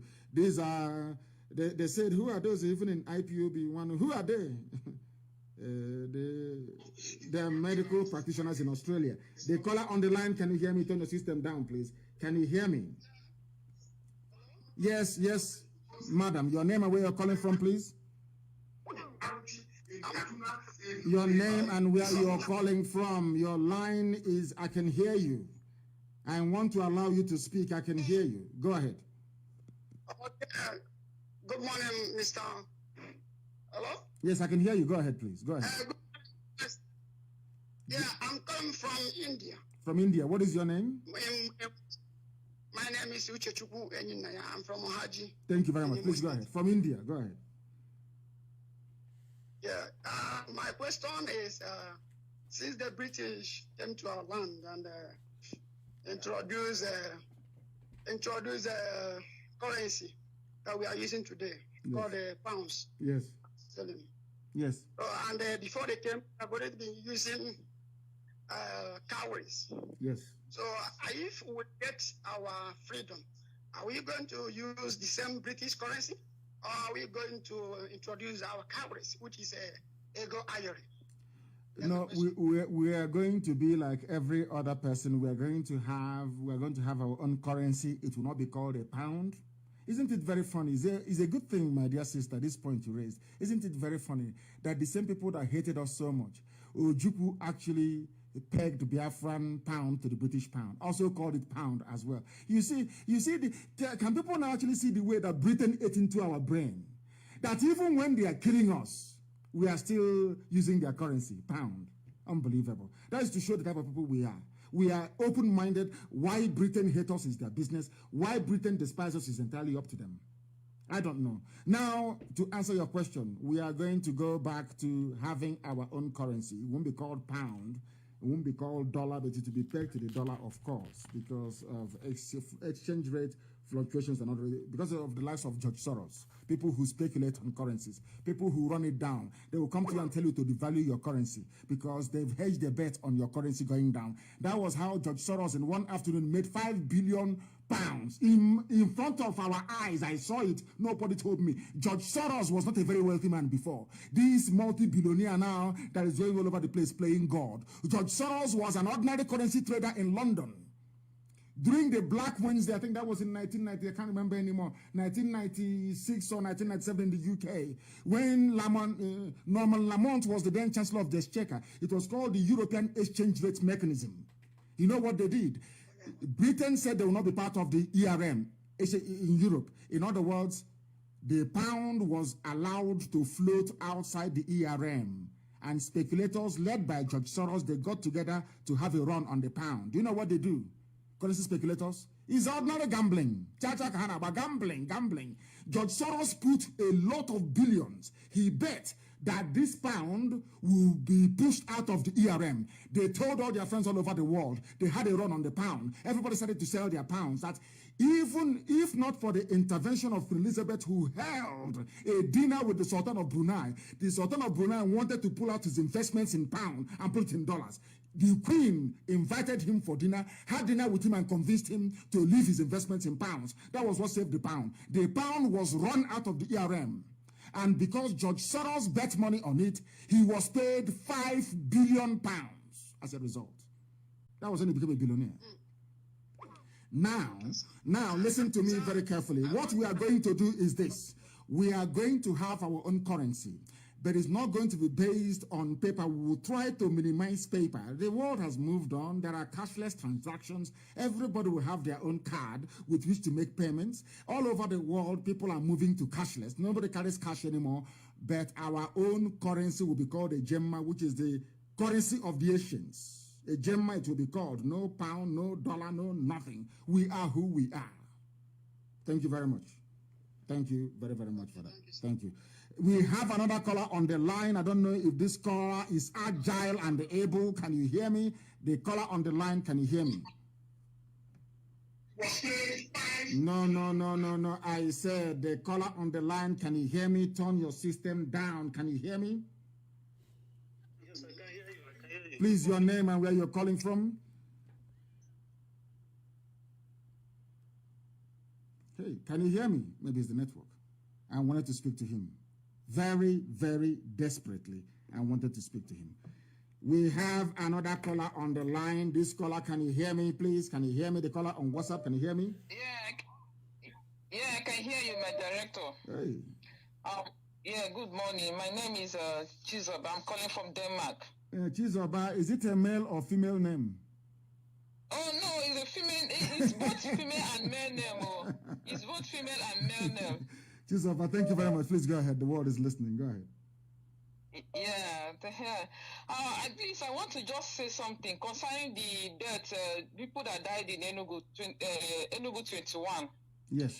I want to like tell our people, particularly those in diaspora, if you know you are in diaspora, director, please pardon me, I'm going to use a coded language. Please go ahead. Please, if you know you are in diaspora, you must learn how to play music. Yes. You must learn how to play music. If you don't know, if you have the people of wherever you are staying, you have Pali, please go and tell them that you want to join reserve. Go to where those people that, where they are, those people that wear green, tell them you want to join reserve. From there, you will learn how to play music. And if you don't have quali, you have the one of moving out and coming in, that kind of thing. Please go to YouTube.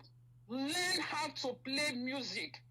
There are different instruments in the YouTube there. You can see we have different AK, different A and K. You have different one, and we have other type of one too. Learn how to play music. If you are from the old Eastern region, the Fulanis do not understand peace and go in peace, and they don't. They only know how to play music, and it is not a crime too if you learn how to play music. Those in the Zoom, please do not spend your data in Facebook alone. Go to YouTube and learn how to do anything, how to go over mixture. That when we do it, when you throw it, because the fireworks, it gives you, it beautifies that place. Please, we should take away fear from our body. It is only once that person would, let me tell you, everybody in this world will die. Except few that God said they will not die. Everybody will die. It is better you die as a honorable man than dying as a chicken, chicken. No! Take away the fear from you. It is better before you die, you at least 2 go down, 3 go down, 4 go down.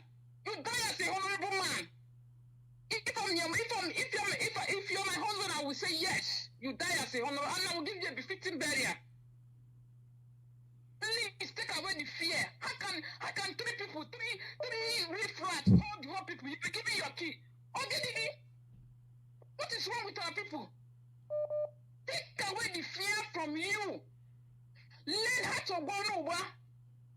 Learn how to go over. This is for those of you who are in this, who will understand. Be combat ready.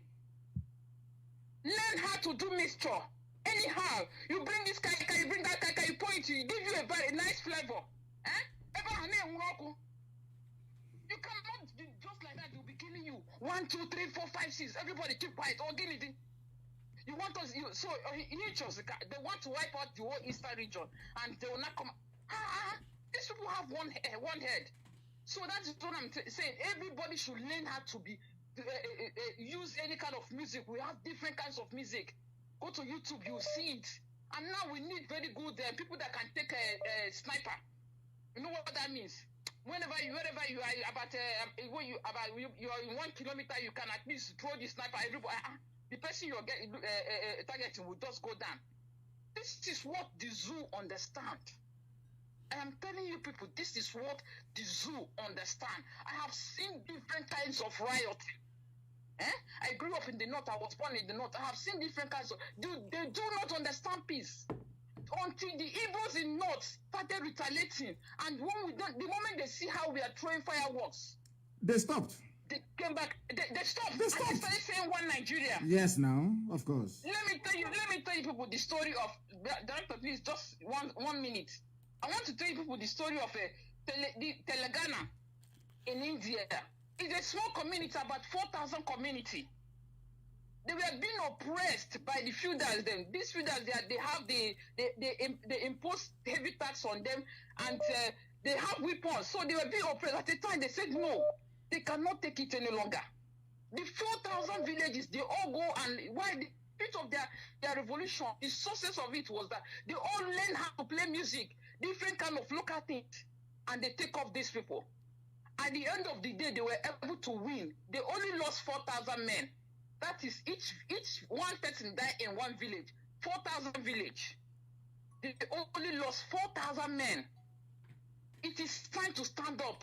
Stand up from there. Then it is only once you will die. Only once. And that is it.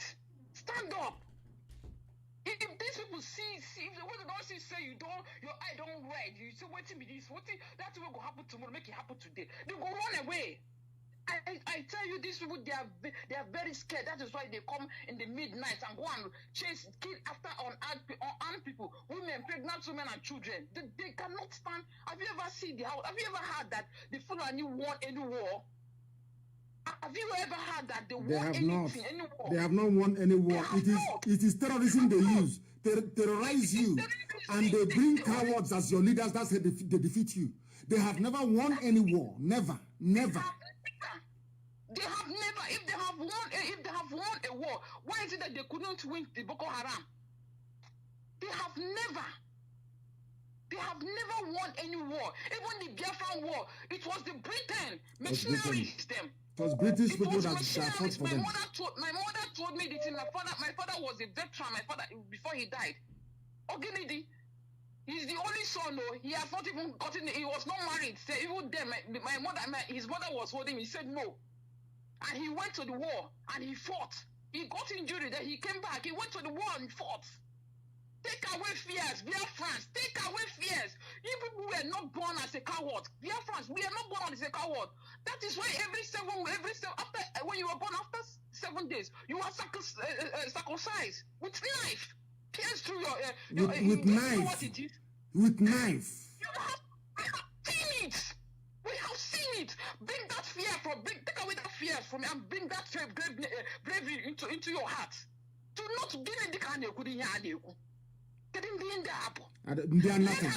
I blame Ohanes and the stupid idiots that call these animals their leaders. They are the ones I'm blaming. And I went to court inside Abuja. I said to Buhari when he was alive, he's a madman inside his court. I said to Buhari, you're a madman. You cannot jail me inside his court. And the whole world was able to see it because they are nothing. They only come at night. They come with their hillocks. They snatch you in the middle. They are cowards. They are cowards. They cannot do anything. When I look at this present crop of these idiots, and they bow down before a janjaweed, I weep. I shed tears. I'm telling you the truth. They don't know who they are. They don't know who they are. Physically, these Fulani people are not strong. They are not strong people. Physically, because they have this sickness that have to do with blood cells, something. That is why you see all of them scream like that. They are not even strong people. And that is why they always want to romance the military. So my people, learn how to play music. Music.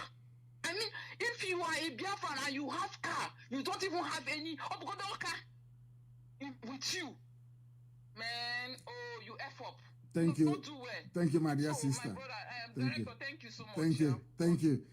Do you see why Biafra is a motherland? Do you see why? Do you see why it's there? People don't understand what we do, what we say. We say, there are things we see in the spirit that mortals cannot see. That mortals cannot see. You cannot be afraid of this. They've been killing us before in Enugu, killing us everywhere. We kept quiet. But now we're saying, come. In the open, come. If our fathers that did not have the privilege of going to MIT was able to build Obunigwe, imagine what we can do now. Doctors, scientists all over the place in IPOB, imagine what we can do. Do you think I'm relying on Britain to give me arms? Do you think I'm relying on importation of arms? You're sick in the brain. There is nothing we cannot manufacture in our land. And I'm saying to them, I'm waiting for DSS to start their so-called, let them come. The story they will tell will be worse than what's happening to them in Enugu. Be worse. They think it's before gentleman. Don't do violence. Violence is not good, but you are there. Full on violence and terrorism in my village, killing every blessed day. That you are asking me to preach. Any idiot that comes to me to preach, God will punish all of you idiots. When Fulani brings their terrorism and their violence, you don't say a word. When I say something, you start talking rubbish. They will see something now. We have started. And by the time we are done, there will be no Fulani Caliphate. I swear to God in heaven. This thing that Fulani will chase them back to Futajalon, there will be no Fulani Caliphate even in Sokoto. Men are going to die, I assure you. Men will die. Fulani cannot even... Hausa will take over their land in Sokoto. Who are these idiots? Who are these fools? That every monkey is afraid of. Ohanese, shaking like children, shaking like idiots. You call yourself leaders. Your children are being killed. You can't say nothing. You are being beheaded in the north. Nothing. Absolutely nothing. What sort of God made you people? Our mothers rose and fought in 1929. Our mothers were even looking after their husbands in 1947 and they were killed. You did nothing. Power belongs to our women. I'm telling you the truth. I remember when my mother used to go out on protest in the open. All these idiotic governors will call her, she'll tell them to get out, don't come here. I remember when Osakali came to my house with his entourage. My mother said, I don't want any army or police here in my compound with their guns. Then chase all of them away from my compound. Mad people, they don't know who we are. They think we're going back. You know, I love it. You know, when we started, they say, oh, they are miscreants. They are touts. They want money. Give them money and they will go away. And they have come to scam over the years. And they are feeling the heat gently. Gently, then they now understand how serious, how determined, how dedicated we are. They now know. And as I said to somebody, it's just like losing virginity. It never comes back. Once you force us to go this route, there is no return. They know that very well. They know that very, very well. Our sister, thank you very much for that. I hope our men can understand. You are abroad, go and join the reserve force of each country you're in. Go and register with their army. Join them. And pray for our brave men on the ground. They are doing very well. They are doing very, very. I want the people I'm going to start example with is DSS. They have been begging for it for very many years. The day BBC and CNN will talk about is because of what we do to DSS. Then BBC and CNN will carry our news by force. Let me go and take this call. The caller on the line, can you hear me, please? Can you hear me? The caller on the line, can you hear me? Yes, Mazi, I can hear you. Good morning. Good morning to you. Your name and your question, please. Your name, where you're calling from, and you go straight to your question, please.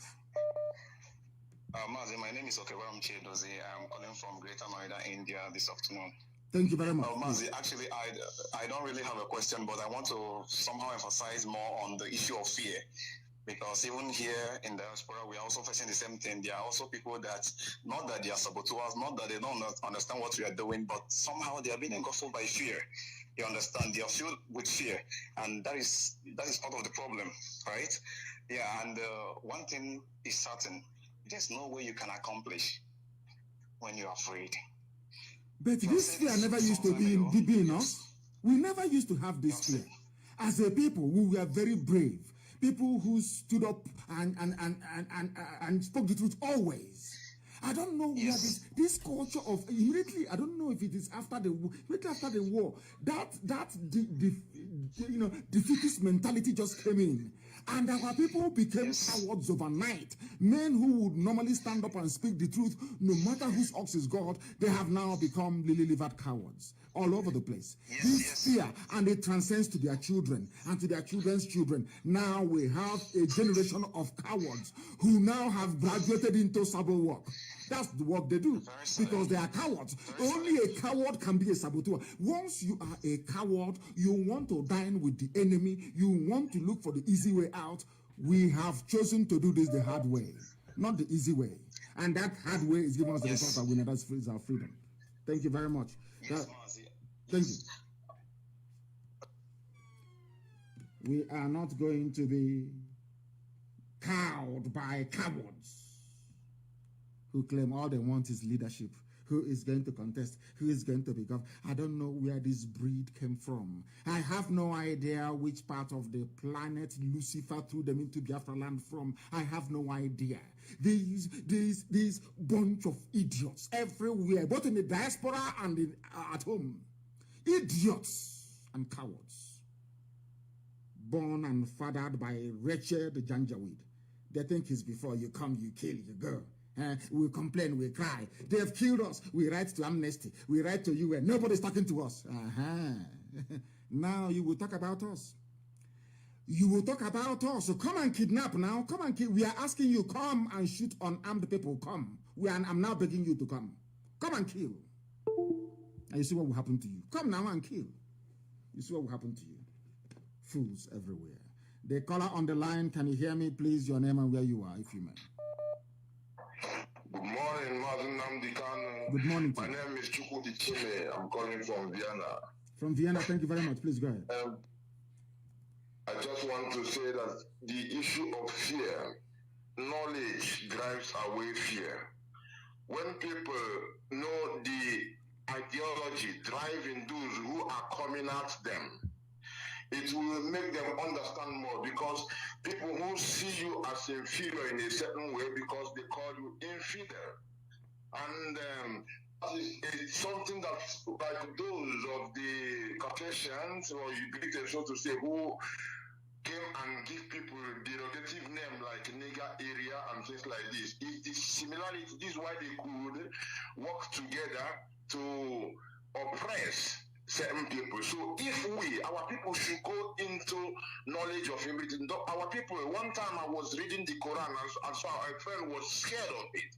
I said knowledge is very important, because I remember even when I even wrote you, but of course you have a lot of messages, when Asari was wearing with the Quran. In Quran there is something they call taqiyya. This is a thing that gives them allows them to lie, to deceive the so-called enemy or infidel. So when we know the jihadist mentality, it makes our people to understand, even sometimes when they say they come with peace and they will strike. And if we go into of course, one Nigeria, let's fight for unity. Meanwhile, they have 6 terrorist groups, 6. The same idiot telling you about one Nigeria is funding Boko Haram. The same idiot telling you about one Nigeria is funding Ansaru. The same idiot talking about one Nigeria, let's live in peace and harmony and move the country forward, they are the ones funding Mieti Allah. These are the idiots. When they talk about their useless unity, some of these morons and idiotic governors, they buy into it because of what they can get for themselves and their families. And we will not forgive them. I'm telling you, because look at what they are doing. Look at what they are doing. They have allowed these people to instill fear in them. From there, they have transmitted that fear into the populace. From there, we now have endless supply of cowards everywhere, all over the world. Every idiot is now a coward. But I thank Chukwu Kekabe for IPOB. I thank God for IPOB and for Radio Biafra, what we've been able to do. We have now truly changed the narrative. All that fear, all that garbage is gone. We are now facing our enemies. Wherever they want to meet us, we meet them. In Biafra land, let me see what BBC will say when they start to, they themselves also feel the heat. CNN will cover it and let us hear what they're going to say. They think they have money. They think they have influence. They think Britain can save them. Britain cannot save the Fulani. Britain can never, ever save you. I swear they cannot save you, because Britain cannot kill every Biafran on this very earth. They cannot do it. And that is why we are going to win, because what propels us is stronger than what motivates them. For us, our obligation is to the dead. You know what that means? Our loyalty is to those who have served and died, and not to the living. And as long as you cannot speak to the dead, as long as you cannot get the dead to change the mind of those who are living, so are we determined and set in our ways to restore Biafra. Every idiot, every bagger, every entity, every dwelling of Lucifer must crumble before us. I say it before I do it, so that when we do it, the world will know how serious we are. I thank you very much for that, my dear brother. Thank you very, very much. We are relentless. We are resolute. We are determined. At the end, Biafra will come, and all the enemies of Biafra will be hanged. That I can assure you. The caller on the line, can you hear me? The caller on the line, I have you. Can you hear me? Your name and where you are, please. My name is Obina Ashoko. I'm calling from Warri. From Warri, please go ahead. Raise your voice for us. Don't be afraid. Raise your voice. Nothing will happen to you. Obina from Warri, raise your voice and speak. The world is listening. Go ahead. Yeah. Mazi, I want to ask you 2 questions, sir. Go ahead. Yes, the first question is because I'm from Enugu. My parents are from Enugu. So the first question is this. They do collect land from people in Enugu that is from government to do dam or stuff like that. And for like 2 years or 3 years, they will not be doing anything. They will just take the land. You can't take the land back, you know. So what I'm asking is, if Biafra comes, will those land be given back to the poor masses? Every land that is taken from our people will be handed back to them, because in our land where we come from, land doesn't belong to government. And in Biafra land, land will not belong to government either. All this land use, decree, all this garbage, land belongs to the people of that very place, people who are indigenous to that very place. Every land stolen, taken, confiscated by this present bunch of how can I put it? Should I say, you cannot even reform them. Every land taken by this bunch of criminals will be returned to our people. It will be returned, or compensation paid. Adequate compensation paid. Biafra is going to be a land of the free. Even the poorest man in the village, his or her interests will be protected. Because in a land where you're not going to have siren, people using siren, people saying, commissioners, ministers will be going to work on public transport. So where are you going to do your big man? Whose land are you going to collect when everybody is equal before the law and before God in heaven? Thank you very much for that. Thank you. All the land stolen will be returned back to our people. They must understand that we are not going to run a government of gangsters. Biafra land will be governed by the rule of law, because to start with, the police will not carry any guns anyway. There will be no guns. The military you cannot see. The Biafran army, in fact, if you see them, you start celebrating. Because you can't see them. They'll be in their barracks. They'll be at the borders, making sure that Fulani, Janjaweed terrorists do not come in. That will be nothing like Mieti Allah in Biafra. Nothing like that rubbish. That is their job. You can't see the army, and the police is unarmed. So who are you going to intimidate? Which judge is going to give bad ruling? Which judge, I ask?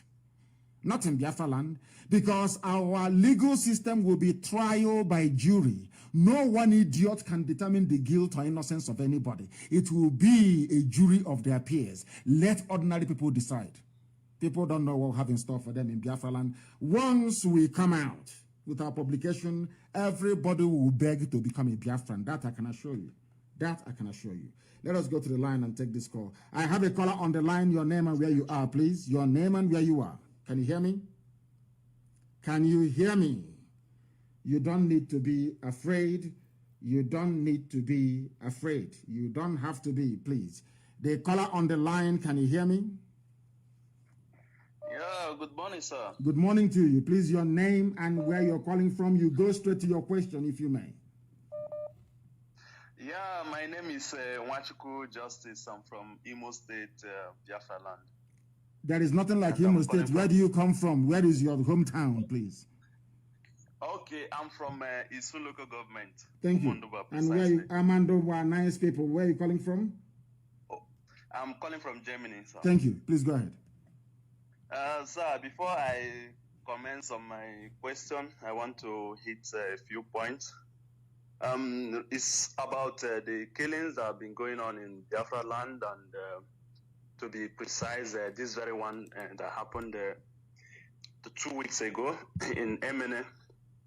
I've been watching to see if any of our government will come up and condemn this killing publicly, but none of them come up. Like, none of them was bold enough, not even the ministers, not even the lawmaker, except Senator Baribe and one other person who happened to resign as a result of the killing. So, but our government, our governors, the people, our number one citizens in the state, none of them come up publicly to condemn this killing. And this seems that they are really in support of what is going on. They are really honoring their masters, the Fulanis. So, what I want to say is, I've heard a lot of people saying that the Igbos, the reason why we don't have the support of our Hanes and Igbo is because we are rebellion, we are not respecting them, things like that. But when an elder is not living up to is not living up to expectation, then the child have to correct him or her. So my question now is, what are we doing, or what are we going to do in order to address, we have to hold our people accountable, especially our governors, because the Fulanis cannot enter our land if the governor does not permit them. So it is the governors that give them this, the privilege, that giving them the enablement to enter our land and persecute our people. And, there was something that happened years ago in Russia when, I think a week to the eve of a Russian election, there was something President Putin said when he was unveiling his new arsenal. He made a comment that they have been calling the attention of the global to see them as a global power also, but nobody wants to listen to them. But now that they have to listen. You know why? Because he have adopted a new strategy. He unveiled new weapon. And this very weapon called the attention of the world. Everybody was scared, even America. Now everybody were not talking about Russia. Now they are listening to Russia. So what I'm saying is, in essence, is what are we going to do? Because we need to hold these people accountable. So in doing this, we need to strategize. We need to bring out a resolution how to go after this, our government, how to make them to pay for everything they did to our people.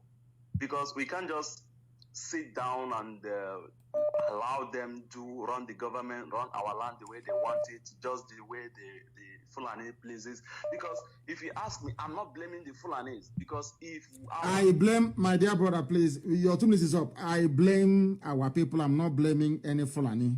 I blame Fulani when they use their army uniform and police uniform to come and kill. And hope that Britain will cover up for them as usual. I blame the cowards in our midst, people who no longer speak the truth, people who are afraid of speaking the truth. They are the reason why the so-called leadership, the so-called political class, why they are in the pockets of the Fulani. And as somebody have said, that all these politicians you have, the citizen of Abaribe, they are all Fulani cows, because it's only cow that Fulani can control. They're all Fulani cows in government houses. And people support them. Some people follow them. And why they do, I have no idea. Of course, it's because of that same climate and culture of fear. That culture of fear. So if we don't get Biafra now, when they give birth to children, by the next generation, you have more cowards than real brave Biafrans. And that will be the end of us. And we can't allow that to happen. We can never, ever allow that to happen. A country full of cowards. It can't happen. Not whilst we have come. And as we have said to them, write down what I'm saying this morning. In the next few months now, you see, will be headline news on CNN and BBC. Watch and see. Headline. That thing they never wanted to talk about before, now they talk about it. Just give it a few more months. Will be headline on BBC and CNN. Watch and see what is going to happen. The whole world will talk about us by force. Because we kept quiet, the killings, arrests. Very soon, we will start with them. Anywhere they come to kill us, they will die. That's number one. Number two, there will be no checkpoints on our land. You watch and see what's going to happen. And there will be no armed robbery and no kidnapping. If you're caught doing armed robbery or kidnapping, you will go down. I'm telling you, we are going to remove their useless checkpoints. Not because, sorry, people can start doing armed robbery. And as I told you, in Oba today, is there any cultism in Oba anymore? Is there any cultism in Oba? None. The same day, the same way I should say that one day, you will see there will be no more sabo. We will set an example with only one saboteur, and the rest will learn. So all of you should be prepared, because there will be international condemnation and there will be pressure. All of you should be prepared for what is to come. Not you. People say, hey, go ahead, we are with you, we are with you. When the heat, starts coming from the enemy camp, then you back out. No. If you're saying we should go, you are with us all the way through. Because the world will complain about us. But you need to be mentally strong. Remember the 5 million they killed. Remember how they killed our mothers in 1929, how in 1947 they killed us. Remember Akaloka that they beheaded in the north. Remember all those that have died. Remember those massacred at Mpo. Remember all the dead. Remember the 28 that died in my house. You must remember all these people, because the pressure will come for some of you to resist what we are doing. But if you stand very strong, we have won. Only the Fulanis have 6 terrorist groups, only them. And they are ruling the zoo. And the world hasn't collapsed. They are not condemning the Fulani. So we must be very, very strong mentally for what is to come. And one day we shall hunt Sabo down. Even if you're living in Sabongeri, Sabo in Sabongeri will hunt you down. Wherever you are, will hunt you down. This nonsense is enough. Enough is enough. I thank all of you who have called this morning, especially our mothers who called, and our brothers from everywhere. All of you, your suggestions, your ideas are welcome. And I believe that most people are saying that this morning's program has been very, very illuminating, very exciting, and very, very educative. And we hope to keep it that way going forward. That is why, for those who don't understand what we are doing, Biafra is just another agitation. But we know what we are doing. We know that Nigeria never existed, that only a fool can call him or herself a Nigerian. People who are psychologically, mentally inferior. People who think that only a white man can bring source of knowledge and enlightenment to them. To those idiots, we are saying to us that Biafra is a religion. And here on radio, Biafra is where we worship, because Elohim Chukwu Okike Abiama Purumi is our God until Sunday evening, because I'm coming live on air on Sunday evening. Until then, from me, from here, good evening. Or should I say good morning instead?